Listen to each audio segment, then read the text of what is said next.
Hello, everybody. Welcome to part 2 of the Reality Gaze Watch What Crappens crossover. It's part 2 of a glorious movie. We hope you love it.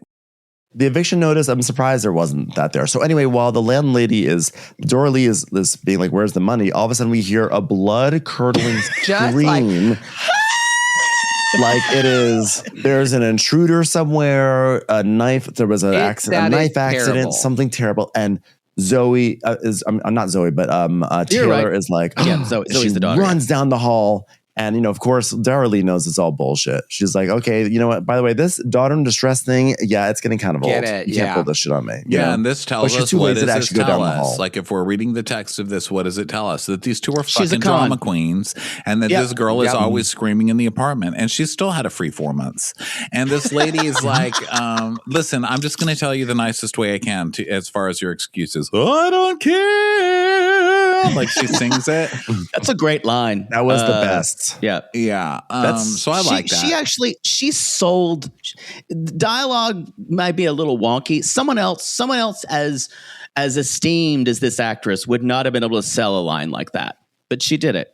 I guarantee they did not say that she should sing that line. No, and she made that choice. She made that choice. And it was so good. When she sang that, I was like, this, not only is this lady so good so quickly, but like, she also should be on Broadway. Like, please cast her in something. She went in the key of, I don't care. And everyone on set went, oh. We had no idea. Diana Maria Riva. Look at that. Someone's a groundling. The daughter shrieks and she runs in and she says, are you okay, Zoe? She's like, I got into Sun Peak Snowboard Academy. Say that again, please. Can't wait till you learn to do brain surgery over there. We can unpack the idea. By the way, I looked up if there are any snowboarding schools. Turns out most people just take a couple of lessons. And so this is where the whole premise falls apart for me of the entire movie. Well, Snowboarding Academy. This is where they're like, we got to bring in the young people to watch this. So let's have a Snowboarding Academy. It can only be for like 4 weeks, right? Because it's at this resort. Because the resort can't be open for that long. But it's so expensive. Well, Canada, it could be open for fucking 6 months. But it's set. We don't know where we are. We don't know where we are. But you need to tell me this girl got to be so good at snowboarding that she was able to get in a snowboard academy, and yet this local academy, she doesn't have, like, why do you even need the academy at this point? You have access to the mountain. She's going to be an Olympian. How did she get in? Did she do a virtual audition? No, it was an essay. Exactly. Well, we know what do how you it mean works you now got with in? auditions. It's all on video now, so that's what's even trickier. Is she just had to like be in her living room on that snowboard selling it. Like, how many followers do you have? How many followers do you have? Yeah. What's your audience? Then I just want to ask all of you though. Let's get on Santa's sleigh and take a ride to Delusion Land, if we may. And I want to ask you, because the way this school academy is treated, that this is the Princeton, the Harvard of snowboarding schools, which I don't think exist. So I want to ask all of you, if you get into the Sun Peak, whatever, snowboarding academy, what changes in your life? Where do you end up? Where does it catapult you to? With a broken ass or a broken back, like it does with that girl. She's an attraction. It's really more about the alumni networking, really. It's all about if you find yourself in Calgary and you are at a party and you're looking for a job and you find that someone else who is at the academy, like you're set. You're set. Sun Peak. Because people have like a secret sign. Yeah. It's like I just wish I knew her in real life so I could say, listen, your mom already has a homeless van to move into. Could we try nursing? Like, let's give up snowboarding school for a while. The other part of this is, so the daughter obviously knows they're not in the best of financial places. She just wants to make her mother feel terrible. I think the daughter is one of the villains in this movie. 100%. Especially because of her shifting age. Especially because there's no actual villains in the movie, which is hard from creating conflict. Well, she's like that girl who pretended to be a child so that she could get adopted. But then they were like, she was an adult. Really. Oh, what was her name? Orphan. Yeah, no, that was the basis of it. But like, what was her name? She was like the Russian girl. Margaret something Grace. Natalie Grace. Natalie Grace. Yeah. So she's really doing that. She's just working against her the whole time. Because every time the daughter's with her, she's nice. But then the daughter's behind her back and she's like, my fucking loser mom. Doesn't even have a boyfriend. Passive aggressive to her mom. Yeah. And basically, this awful academy is like, congrats, you got in, and here's how much you'll have to pay to join us, because it's all in one letter, which is not how welcome letters work. No. And it's like, hey, so so Taylor's like, oh my God, I'm so proud of you. Are they going to be doing any SAT prep for you, or you're just snowboarding it all day? You are thinking about your future still, right? And she's like, yeah, I got in. This is the most prestigious snowboard academy in town. Again, I don't know what the fuck any of this means. Can I also say that she said, oh, that's a lot of zeros. And I wrote down, we're going to see something later on where they ask her how much she costs and she just shows it to them on a phone. And I said, can this woman not determine the relationship between a numeral and cost? Like, can she not understand Arabic numerals and how they work? Because she can't even say the cost to her brother and his partner. Like, he's like, here, read this. I don't really know either. I can't understand how much it costs. Look, this movie might be a classic, and if they're still showing it in 25 years, we don't want to be embarrassed by this value being depreciated. How much? This could be the thing that's embarrassing in the movie. How much did they go out of their way not to say how much it cost? Yeah, but they said a lot of zeros. So if there's a lot of zeros, that's at least 10 grand, right? So how much did you make being Santa for 2 weeks? Like, is that a well-paying gig? Well, she got 50% Well, remember, off. You got half off. So it was probably like she ends up being a billionaire, so I think it got taken care of. I'm gonna say for this academy it was $80,000. I'm gonna say it's $80,000 a year. Oh wow! But she says, 100%. I can swing 40,000. Listen, I've been saving up, Cookie. I've been saving up. I haven't even paid rent for 4 months, but I can pay half of it. Like, what? No, you can't. That I will say. Santas make a lot of money because I remember when I worked at the Quail Springs Mall at the Clinique counter in Oklahoma City, that it was Santa was like, "You are not sitting over here on my lap again, Clinique. Go back, go back." I met Santa because he used the break room in the Dillards that I worked at. Okay, it's got to be so creepy to see someone to Santa on break. He's a biker, totally biker guy. He would come and smoke cigarettes and everything, and this was his entire job for the entire year. He worked basically just 1 month, and in that he lived on that entire salary for the rest of his life. Just to remind you, in a blue van. He didn't just have that job at Quail Springs Mall. He did other things. Because he was only the Quail Springs Santa. It was exclusive. Do y'all sometimes doubt? No, this was malls. At least I don't know how they are now. Anyone who's a truth teller, it's the biker in the changing room. The Santa at the Grove, I bet you, is not at any other mall. Caruso locked that down. When I'm telling you, he works 1 month a year. 1 month a year, and that's enough for him to ride his back around the country and see his bike friends. Wow. I guess I need to be a Santa.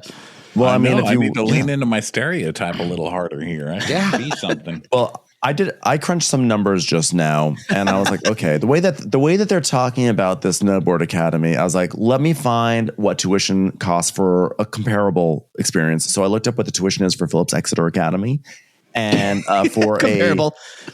Yeah, it's about $70,000, just under $70,000 a year for boarding students, and it's about $55,000 for day students. So we're going to say she would be considered a day student because we see she goes back to her apartment.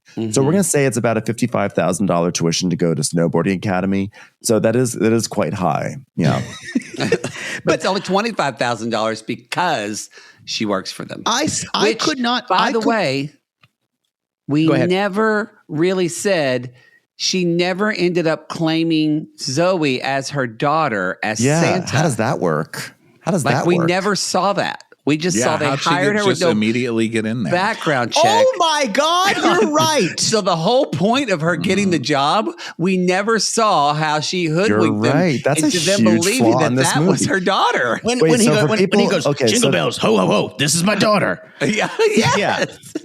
So actually, for people who may not have watched this movie, what is about to come out is the revelation that this tuition is incredibly high, especially for an academy that is not going to prepare this girl for college. And but you can get a 50% discount if you work at the resort that this academy. Yeah, this is provided by is linked the exposition gays who tell us. So that's something that will exposition. come up. But if you're wondering what the hell we're talking about, that's what we're talking about here. Yeah. But we're saying that if you work there, your children get the discount. But we actually never had a scene where she actually tells the hotel, I have a child who is going to your academy. And I thought that they actually did a good job when I was watching it, because at the end they did explain she did use her social security number, and it came up as her real name. She just used a fake name, but her real social security number. But it's still, I was like, this doesn't make sense. Wouldn't they do a background check? Wouldn't they do this? But they explained why they didn't do it. Ryan Eggold said, don't we need a background check for something like this? And Tia Mowry went, we don't have the time. We don't have time. We don't have time if he was a predator or not. It's just someone because who's having maybe kids she was sit sitting right out on for his failure. dick for a couple of hours. We don't need to check up on him. That was the craziest thing. When she's like, the tree lighting is in 3 hours. We ain't got the time. Especially in this day and age. Yeah. Right. Listen, we're losing traction to the Santa that's across the way at the Klotz Cookie Company. We can't lose any more customers. So now Taylor is like, I gotta make money somehow. Yeah, and by the way, and really fuck this kid. This kid knows exactly how poor they are and still is going to be totally like, I need agree. to go to Snowboard Academy. No. It's fine, Mom. I don't have to do that. There is nothing worse than a child with dreams. Amen. But also with Taylor, put your foot down a little bit. Taylor was acting like she can't disappoint her child. No, the child's already disappointed. Exactly. So put your foot down and be like, you're going to school, actually. You're not going to snowboarding academy. Have a moment. Get a part-time job. You know what I mean? Work at a pliable. Help out. You're 15. Also, we're just like, why aren't kids working these days? Lower that work age. I've got a 5-year-old who made this iPhone, and it's the best thing I've ever found. You're telling me you can't go mix a smoothie? Those tiny fingers really just get into all the precision. spots. I'm telling you. you. All my favorite clothes at Old Navy. Rather than doing something like saying, hey, if you want to go to snowboarding academy, that's fine, but you need to get a job too. Instead, she goes and brings her albums to the local record store, because in this Christmas oriented town, there also happens to be a cool, trendy record store. A used vinyl store with a guy who really thought he wanted that Jack Black role in High Fidelity. He did. God bless his heart. Bless his heart. But I know if I could have done that. I just saw her going to that used record store, and I was like, you are in a poor mindset. You've got to change your mindset, because this is what you plan to do to save Christmas is to go sell your old fucking 10-cent record. No, girl, come on. Girl. Get some OnlyFans going. I like when her daughter was like, don't sign up for OnlyFans. Her daughter was like, please don't. Are you going to do some OnlyFans shit? Because that is the modern thing. That was an edit. That was an edit that they put in to modernize this, because this was written in 2002. Because that's what you would do today. Yep. My nieces, when they were in the still having to go through the school line where you pick them up, my sister was like, this lady in front of me in this big Suburban with the kids on the back, the stickers of the kids on the back, the stick figures. Yeah. She's like, she had written on her car, in the paint. You know how you can paint on the car? Usually seniors do it to be just graduated. But she painted her OnlyFans account, and then she had a sticker made of a QR code to go to her OnlyFans. All the moms were pissed because isn't this, the dads are on the line going to the OnlyFans. Wow. It's so fucking smart. But it's normal that they're doing it in freaking Lakeway, Texas. So, so many dads did that just out of curiosity. But also drive Uber, do Postmates. There's the gig economy is real. And she's like, oh, I guess I'm just gonna have to get some prosthetics and become a fake Santa Claus. It's like, well, at least I was creative. I'm talking about the record selling. I'm like, there's just so much. Yeah, the more. record selling. You're just saying you're making an effort without really doing anything. Also, oh my God, I sold my Eagles album. Like, also, nobody maybe cares. Downsize. Maybe downsize exactly. because look. So the whole thing is that this is someone who. She doesn't have a job. She doesn't have any money. And we go into her very spacious apartment. And it is like gorgeous in there. It's like going into a showroom for room and board. And I'm okay. No, it is not. And it's saying not that like this the lady gays can apartment. downsize is crazy. You guys called this a flop house 10 minutes I called ago. it a flop house. Like, I know, Jake said that. I said it was a nice the outside looked like a flop house to me. I thought it looked fine on like the very inside. I didn't lovely. think it was crazy nice. But it's not the kind of apartment you can be like, I'm going to downsize. What are you going to do? You're going to be living in a hallway. This should have been a montage of her doing things like selling off, having a yard sale, doing things that would have that made the stakes higher. Judging off the other montage that we see sense. later, the director doesn't actually know what a montage is. Yeah, but that's another story. But I think like what didn't match for me was here she shows up and she's in her like old blue van because like that's all she can have. But then her apartment is like very lovely. It's like it's like this is not a blue van driving apartment. It's like middle of the road. Totally. It's not like the gays apartment. I think the gays apartment, like they got money. That's like dink money. That's dual income, no kids. That's no kids money right there. That's what dink is. Like, I was like, why are we talking about dinkins again? Living that dink life. How often does that he need makes to come me feel. up? It makes me feel sad because I guess I'm sink. Wait, what's dink in so many ways? Single income, no kids. Sink. That's not a thing. I'm single income, I'm in a dink. No kids. Sink. Yeah, I'm a dink, and I love it. Dink. It's a thing. I just looked living that dink life.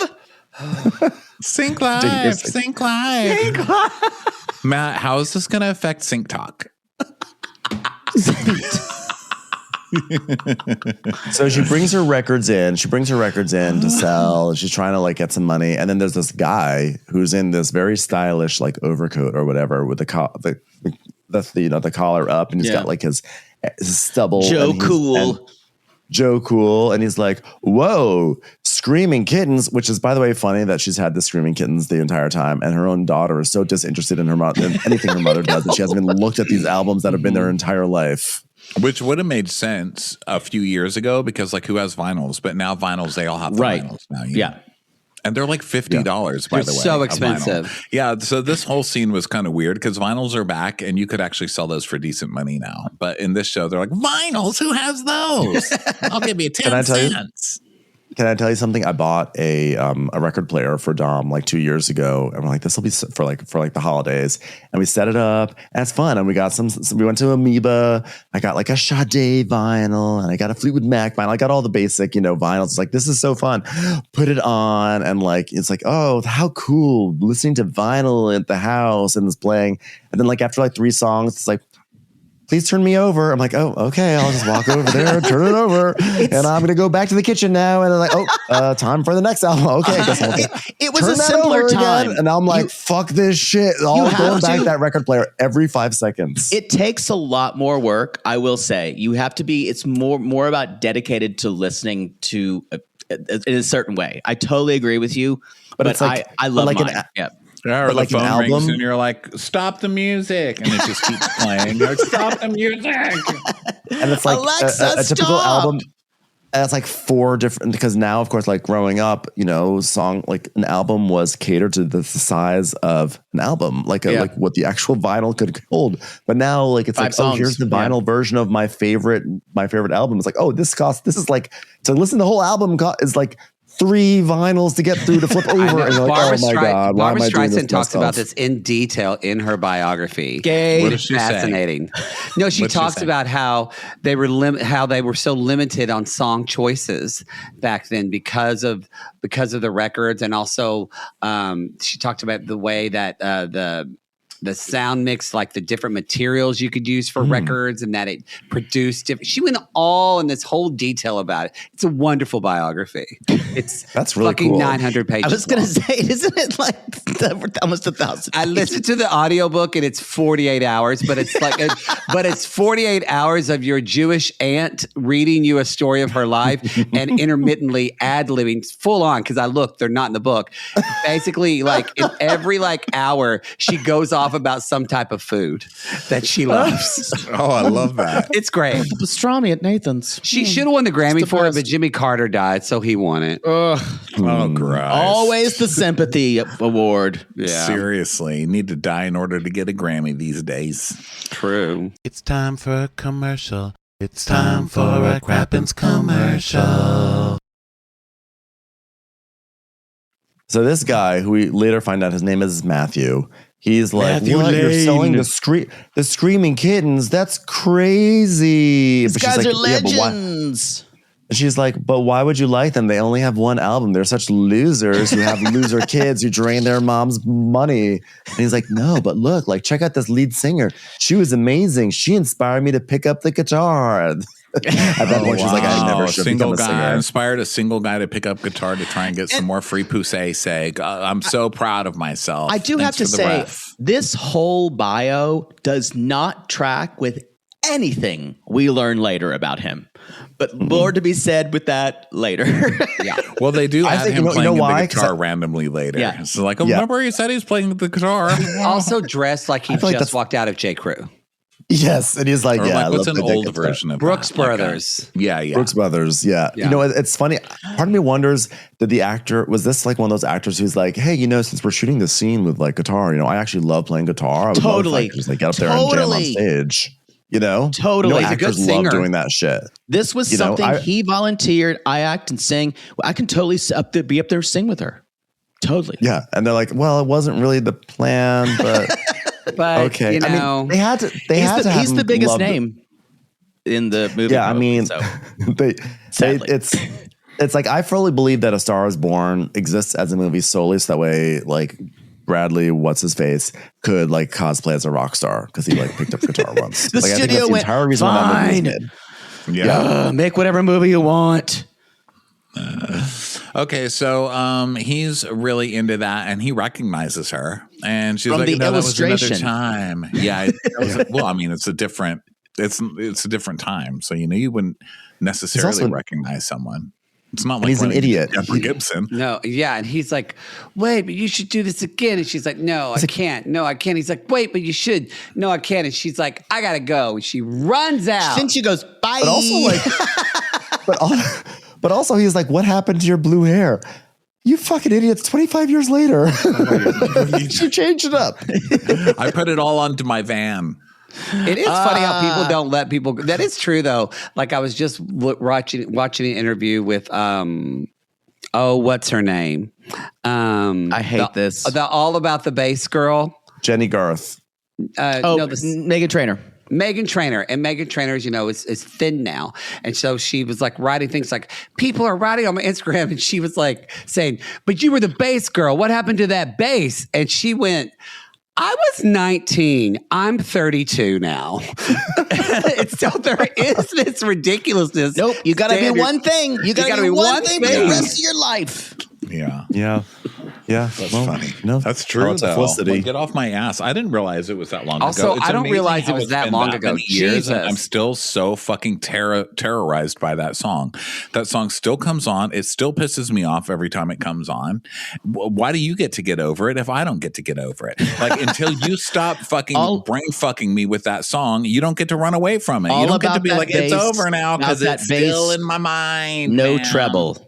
No, you know, that all her song came subsequent out songs in 2014. Yeah, So and 9 all her years subsequent later. songs Yeah. are just variations of that song. Yeah. You know, everything is pretty much like, and it's all about that window, no doors. Like, wait a second. No, her songs are all like, I'm hot. You can't have me because I'm hot. Oh yeah, I'm a girl. I'm hot. And then the next one will be like, I'm a girl because I'm singing like a black girl too. yeah, it's like Yes. hot. What's that one? What's my sign? No.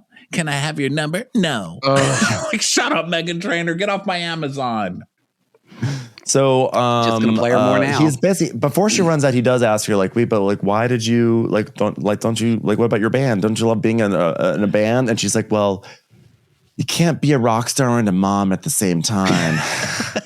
Like, wow. I'm like, well, tell that to Courtney. I literally saw Cox. Linda Perry sing with her kid. Tell it to Pink. I think you get a little bit of her complete and utter, like, just depths of depression here. Also, like, where is the resentment towards the child? I feel like everything about this movie is like, she had a dream, she was doing something amazing and spectacular, and she had to give literally up everything for this daughter, and now this daughter is going to literally force her to do the craziest thing in the world just because she wants to go to some stupid snowboard academy, and she's like not even mad at the kid, and she doesn't even seem like she wants to sing. She doesn't even seem like she really enjoyed being a rock star. It's like, yeah, that was a long time ago. Like, even in the acting in it, she's like, yep, that was a different time. Fuck all. She was forced into whatever. It was a bizarre choice, and I kind of wish they had made it to where, because I mean, I do think they put it on the daughter. Like, well, you can't be a mom too. I had to give up my dreams for my kid. But I wish they had made it like, I don't know, like, I never really believed in myself, and I never gave myself the chance. I mean, I wish she had like some kind of a turn, you know, because I felt like the subtext was blaming it on the kid. Like, I don't think she ever took a moment of responsibility. Like, wow, I blame my whole life on my kid instead of me not getting my shit together and still going after it, you know? Like, we've had computers since that kid was born. You could have been there on your Ableton Live or whatever, your garage band. Like, come on, man. Like, what kind of inspiration is this supposed to be exactly? And also, it's setting up this implication that, like, whatever family business has to be saved at the end, because it's always a family business. She is going to step back into her rock star roots somehow, and like tap into her own talent and fame, and use her fans to come in and save some sort of business. And again, spoiler alert, that never happens. Right, like, never all is that she sings like a Christmas song at the end, and that like has nothing to do with moving the story forward or backwards. And it's not the kind of music she did before. It is total like Run Run Rudolph, which is a rock kind of blues song. It was like they should have talked about in the thing. I loved that Christmas album or something that your rock band did, and then she sang the fucking Christmas song at the end. Go. There, like, that's not fucking Run Run Rudolph. Run Run Rudolph, which is like the only people who like those Run Run Rudolph are like boomers who are wearing 65 shirts. Run Run Rudolph is a MAGA Christmas song. No one likes that song. No one likes Run Run Rudolph. I'm sorry. No. Well, yeah, it's a MAGA song now, and Rudolph is an immigrant. Yeah. Run. It's a warning. It's a warning. Self-support Rudolph. Yeah, we're taking it over. But yeah, I would have liked some like punk Christmas. Or like, a punk version. That was what I thought I was going to get. I totally agree. I actually think that's like a legitimate note. This was not a snarky note because we're recapping. I'm like, legitimately, it should have been like the Screamo version. Jingle bells. Like, it sounded like the fucking Clash. And it should have been like the whole time, whenever that band gets up there and plays like their safe, like, dad rock music, that she's like, ugh, this is awful. I can't listen to this. Right. And then finally she gets up there and she's like, let me show you how you really do it. It's like, jingle bell, jingle all the way. And like, and then she's like crazy. Run, Rudolph. Also, y'all, I hate to tell everyone, we're going to spoil this. That was not her voice. It wasn't? She decided. Then why didn't they find a real punk kind of voice to do it? Because even that, she's like, it was a rock voice. Rudolph. Well, they asked her. It was Diana Maria. It was Diana Maria Riva all the time. It's like, don't worry, guys. They asked her to sing, and she said, "No, I'm too scared." And so they hired someone now he sang that. You could tell it was him. Yeah, he sounded good. And he played guitar. And at the end, she said, do you notice her bad guitar playing? She's I actually knew how to guitar play. I knew how to play the guitar, but it was so cold. My hand, I just kind of kept my hands the same place. So So did you read like an article about this? Yes. I'm like, how did you find You know this how out? it came up? Fucking Facebook or something like that. Because I had just been talking about this movie. It's like Alexander Breckenridge talks about the movie because they hear everything. And it said she did not think definitely that a song. Facebook post. Yes. So this is real. This is real tea. I am spilling tea on the spot. About that You are rock spilling hot cocoa. I'm spilling hot cocoa, the HC. Yeah. Well, funny that We you can mentioned talk that about because hot cocoa. so he chases her outside and he's like, "Well, I haven't been in this town for years. Should I Wanna go get a after hot her? Chocolate? Don't fuck up this line. How many times do you think this guy said, "I think so" wrong? Because he was high. Like he went, "Yeah, go." And they're like, "Cut." The line is, "I think so. Go follow her." I think it was a lot. Yeah, so he had to run out after her. And he's like, whoa, screaming kittens. Let's get the band back together. She's like, yeah, I'm a mom, so my dreams are dead. So you want to get some hot chocolate? This guy's not asking for hot chocolate. He's being like, where can I get some whiskey and some Coke? Can I say, we have to stop this bullshit of hot chocolate for everything. It makes everything feel so chaste. And it's ridiculous. They're gonna fuck later. I love hot chocolate. I love hot chocolate, but these two, at the very least, he's saying, what about some some hot Irish buttered coffee? rum? Hot butter or like whiskey eggnog spiked or like some heroin. I mean, the whole hot chocolate thing, like in 2025, at least half of the population is lactose intolerant. Yeah. I mean, you're basically asking somebody to a farty party. Like, why are you inviting farts before we've even dated?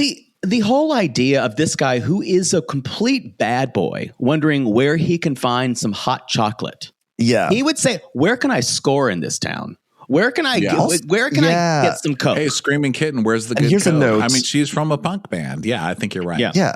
And here's a note that I have for the story, which is that we find out in like a subsequent scene that he is like he's like a full like Brandon Davis disaster. Total right? Brandon like Davis. Bloated Coke face. He's like a disaster and like he needs to get his act together. I truly wish this movie had shown us that. And like when we first meet him, he is a disaster and he's like brash and cocky and disgusting. And he is like maybe drunk or whatever it is.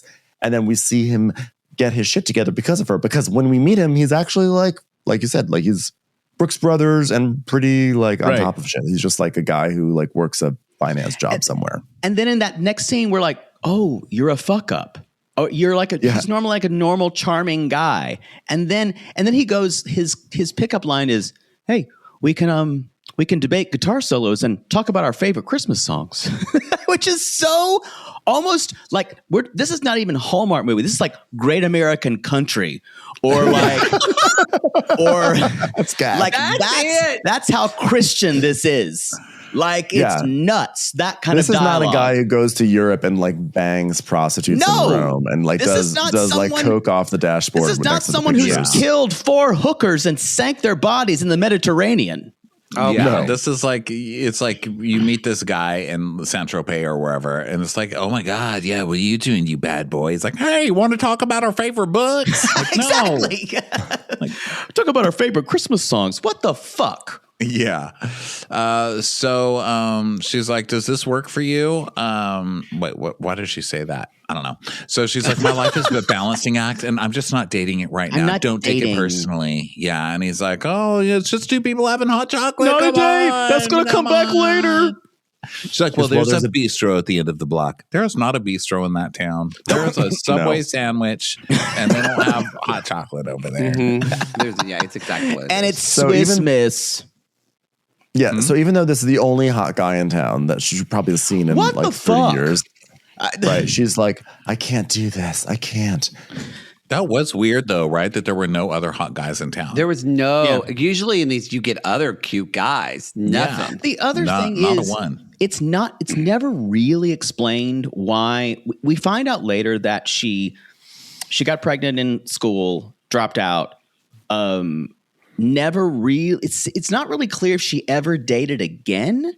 No. After that, she was busy. But the idea that she is completely like she's so soured on dating or relationships. It comes from nowhere. There's no story about how she only says that the guy, her father of her kid, just left. And that's all. It wasn't that it made me sad or she just left and like, I just closed the shop. That's it. Well, and he became a rock star, right? Wasn't it that he wanted to be a rock star or something? He started Faith No More. Yeah. I really, yeah, hold on, he wanted to be, but you can't have it. I think he went off and found a life of music. Well, I wish this movie, if I had written it, well, we would have done a lot of things differently, but I would have actually a lot more gay sex. Like, the B story would have been, because there wasn't really a B story hardly at all in this movie, like a little bit with the neighbor wanting to fuck old Santas. I would have had the B story is she broke up from her band. She misses the band members, and Tia Mowry is one of the fucking band members because she actually sings.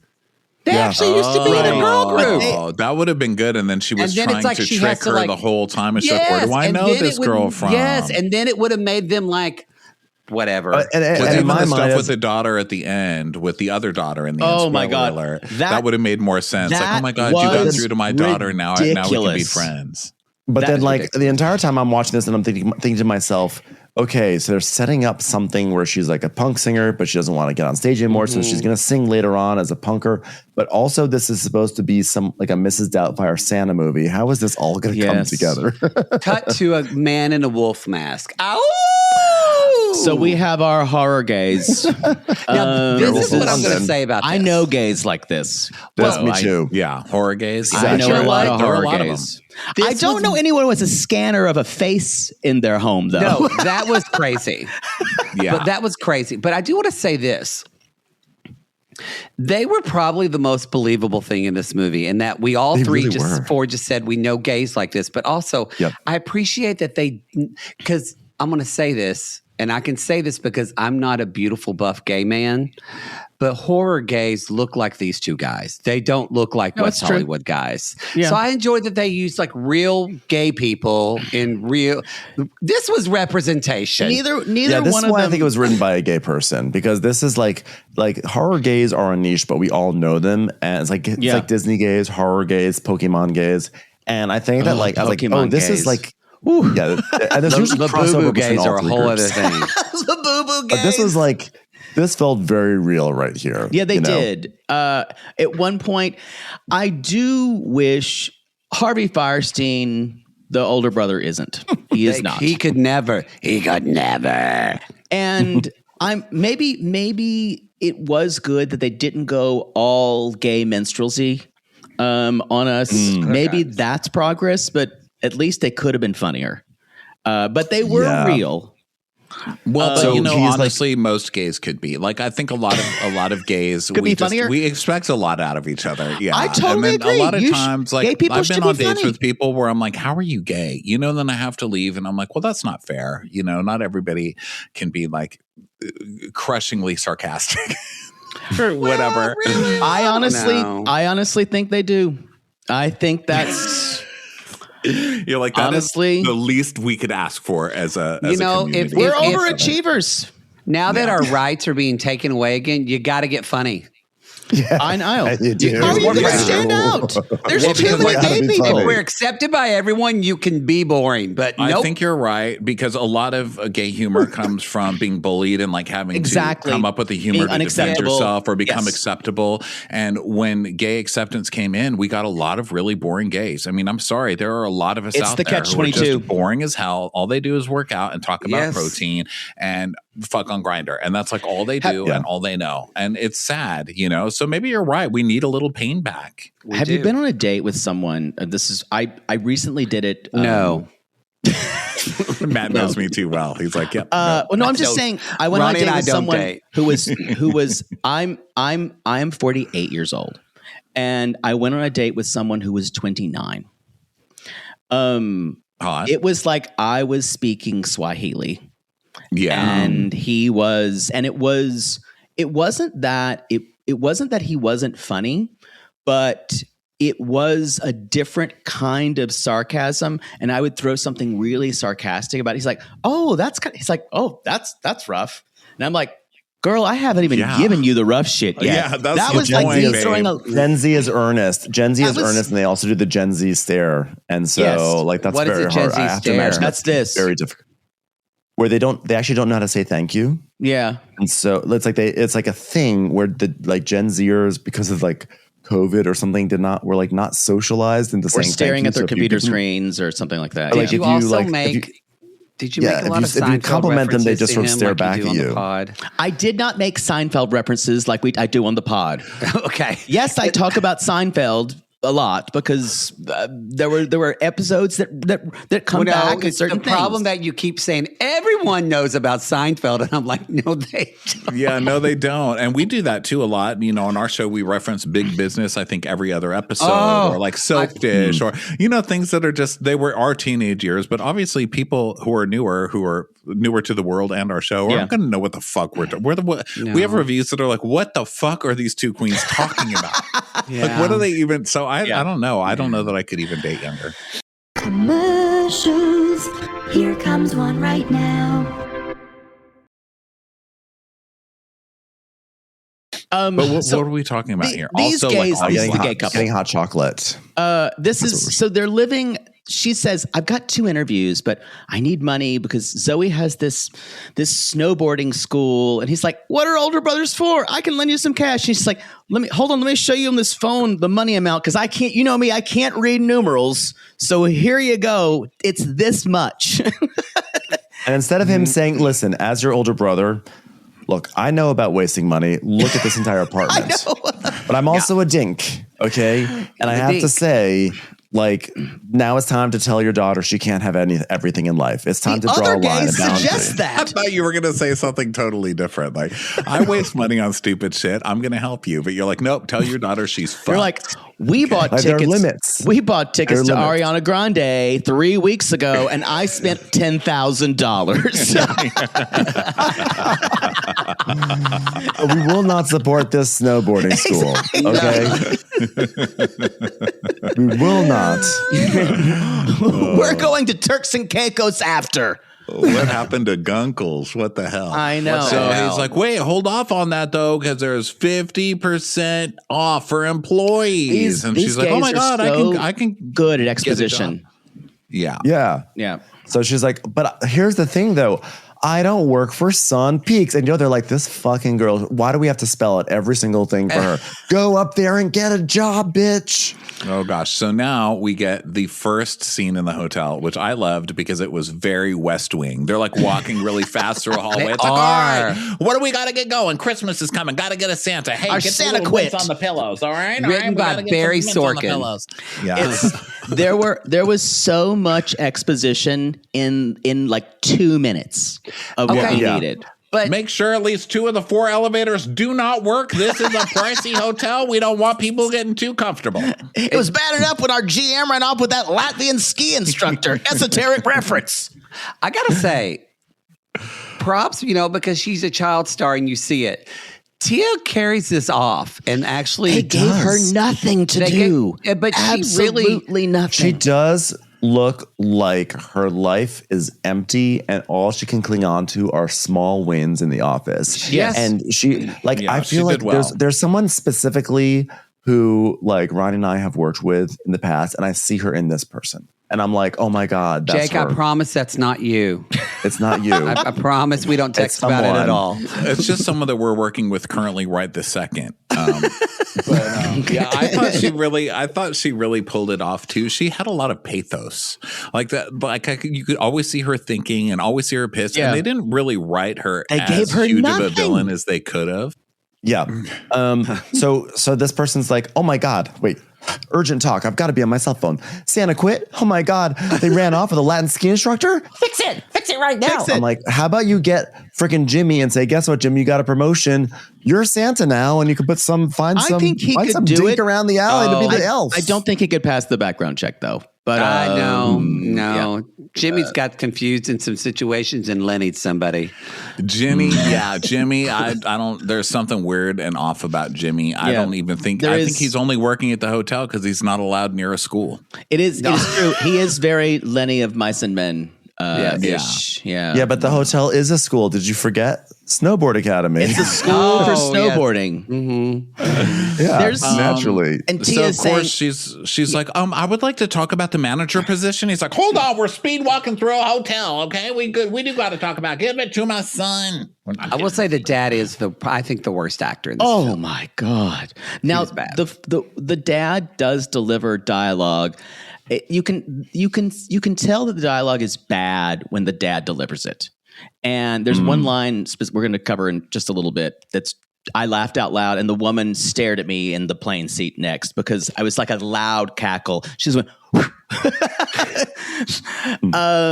but we'll talk about that. So the dad says, we have a Christmas party to plan, a concert to arrange, in less than 72 hours, tree lighting ceremony. Shouldn't this have been planned in October? Like, why are we doing this now?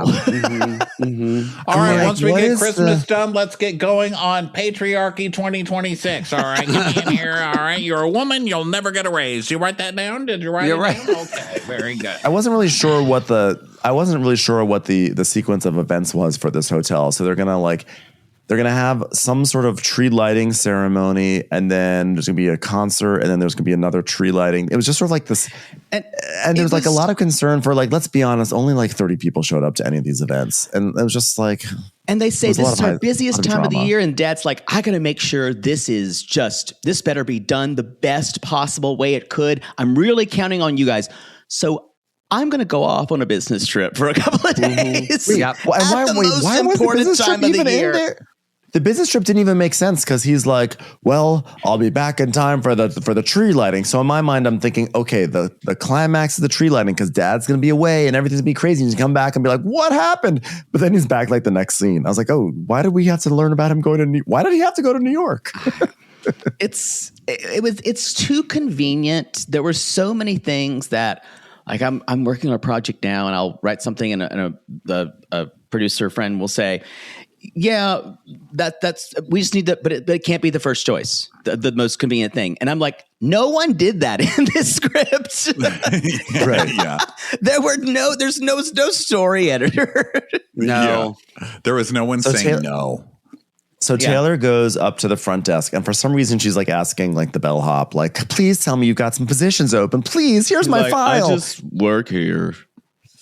Why are you asking the front desk guy? She's asking some 16-year-old at the front desk. He's like, I don't think we have anything. Surely you do. I can do anything. I can clean toilets. I can give a blowjob. Just show me who to blow. And he's like, sorry. And he's like, I've actually got to check someone in.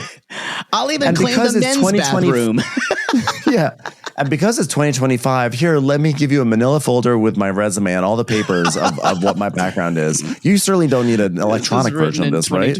Not at all. So then Natasha comes around, and she passes right by her, as you normally do, when you're working really in earshot. You walk right past all the customers at the front desk, and you're like, we need someone desperately. It pays $2,000 a week. Get me a Santa right now. Yeah, I'm writing check-in. I just love to come down. And one of the old hotel guests goes, darling, get me a spritzer. So then Taylor's like, oh, excuse me. Hi, I overheard. Did you say there are jobs available? Because your fucking valet says a different story. And she's like, yeah, no. Well, there are no jobs available unless you're an old white man who can play Santa Claus, or also probably just an old white man, because honestly, let's say the system's rigged against everyone else, right? Yeah. So she's but like, let me just hand you a flyer for it anyway. While I Merry Christmas. Merry Christmas. In case you know any old white men in town. That's literally all there are in this town. So did we already find out that Matthew is the kid of the dad?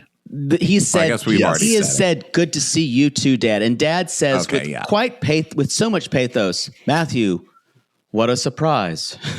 Yeah. So Dead. he's like, all right, let's go over some damage costs. And the secretary's there. And he's like, okay, well, we've got a damage to a rental. We've got statues that have been knocked over, cafe and sidewalks. Those are 6 zeros. We've got over $90 million worth of damage that your son did in Italy. We're talking millions of dollars. We're talking millions of dollars. And I thought, wait, is he this way? Is he so nice? And I don't believe he would do this because he actually is the Incredible Hulk and just like transformed in Italy. I don't see crazy. it with this guy. There was like, in my mind, I was like, was this a drunk driving incident? It had to be, because later says That's he's like, Matthew, the Italian cops are looking for. So is he hiding from the international police in this town? Also, by the way, this movie would have been so much better if there were 2 Italian cops with bad Italian accents chasing him the entire time. Vito, and I'm here to see what's in Matthew Lane. Yeah, like those 2 people from the Chipmunk movie, you know, they're just like, where are we going to get to them? Smashes. I was with you, and I was like, what did he do? Go the wrong way and crash on a street and go crash into a bunch of stuff? He was coked out of his mind but with then, a dead hooker in the car. Today. So because I'm only in Texas part-time, I haven't been here for 6 months. So I had this huge stack of mail to go through today. Well, I mean, I've had it for a month. Sounds exciting. I haven't gone through it. So I'm finally going through it to pay bills or whatever because it's the end of the year. And look what I got. 2 tickets. I got 2 things in the mail, and I was like, what the fuck are these? They are from Vatican City. Oh, I guess I just put my address up there. Please don't come to my house. They're from Vatican City. And I was like, from Vatican fucking City? They are tickets from Vatican City. And let me tell you, when I say I did nothing wrong in this goddamn city. Is this on your Vespa?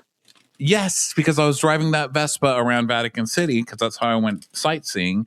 And I got tickets for all sorts of shit going into a place I'm not supposed to go into. They've got cameras everywhere. So after getting these, I was like, well, maybe Matthew really didn't do anything wrong. Maybe there are just too many rules. Ron is like, all I did was just drive my Vespa through gated security and try to get to the Pope. I mean, I don't see what was wrong with that. Give me a ticket. I wanted to give him a chocolate revolver. How can they even I should be able to go there. How do they even prosecute these tickets? Can they even enforce them in any way? Don't pay Probably it, Ronnie. not. But Don't if pay I it. ever go back and get on a scooter there again, which would be nice, and what if I get pulled over? They'll be like, don't pay international. How much? How could you do that? How much They're are they? expensive. One's, well, I don't know how to do the conversion, but one of them is 140. What is it there? Oh my God, that's like $200. And one is 89. So When these it are used very to be expensive. when it used to be lira, you would have to say that's 800,000 lira because lira were literally like 1/10 of a penny. Don't put like. Jake, don't take cheap shots on Italian currency, okay? It's not The nice. lira. You've gone too far. Drawing the line, okay? I like the idea of like the Vatican City bureaucracy coming and for especially Ronnie. being the Vatican City. I'm like, do you know what you guys have gotten away with? And you're Right. coming after me for this. They don't need money.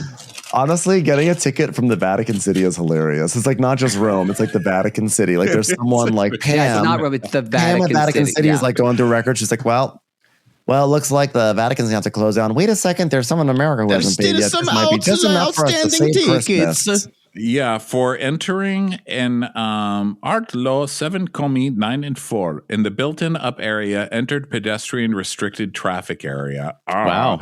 That is now $197. Did they scan your license plate or something? Is that what happened? Yeah, they scanned the license plate, and I was registered with my driver's license, like when you rent a car. Oh. You know? Anyway, I don't need to make it all about this, but like fuck these people. No, this is I fascinating to me. No, he drove into a location where if you're not doing this with your hand, you get a ticket. Come on, there was no wheel of. the one piece of pasta the whole time he was here. We weren't carrying a wheel of Parmesan in the car. Yes. Okay, everybody, thank you so much. That wraps up part 2 of our Christmas crossover. Bye.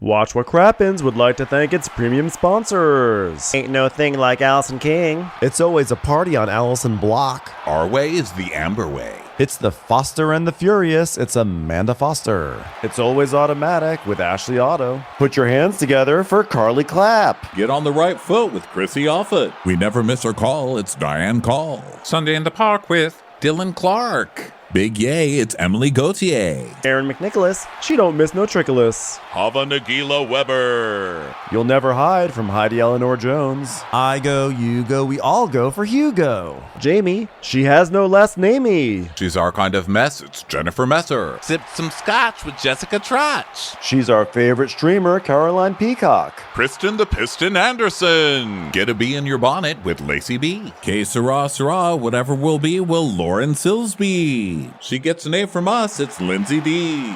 Let's give a kisserino to Lisa Lino. Fresh as a daisy, it's Maisie McHenry. Megan Berg. You can't have a burger without the Berg. This is Livin' with Michelle Vivian. I love ya, Olivia Williamson. She sure is swell. It's Raquel. Yes, we canna. It's Savannah. Cast a spell with Shannon Spellman. Let's share with Sharon Eldridge. Darn Skippy, it's Tippy. And our super premium sponsors. Make way for AJ Lopez. She's VVIP, it's Amanda V. Can't lose when you're with Amy Baldwin. Somebody get us 10 cc's of Betsy MD. We're taking the gold with Brenda Silva. Let's get real with Caitlin O'Neill. Put us on a stretcher, it's Charlotte Fletcher. Don't get salty with Christine Pepper. Can't have a meal without the Emily Sides. Who, what, why, where, and Gwen Pentland. Let's go into the woods with Guy Tubbs. Nobody holds a candle to Jamie Kendall. Hail the cork master, the master of the cork, Jennifer Corcoran. We got our wish, it's Jen Plish. My favorite Murdo, Karen McMurdo. She's a total knockout, it's Katie Manock. In the study with a candlestick, it's Leslie Peacock. Gee, it's Lisa H. We're ride or die for Lisa Ryder Barron. She's a whiz, it's Liz Sarthy. Always killing it, it's Lola Alkalani. The incredible edible Matthews sisters. She eases our woes, it's Melissa St. Rose. There's a chance of meatballs, it's Rebecca Cloud. Maximum love for Sandy Maximoska. She's the queen bee, it's Sarah Lemke. We cannot tell a lie, it's Sarah Telefson. Shannon, out of a cannon, Anthony. Please don't stop, it's Soli and Pop. Let's take off with Tamla Plain. You'll always get the full story with Tori Parsons. She ain't no shrinking Violet Couture. We love you guys.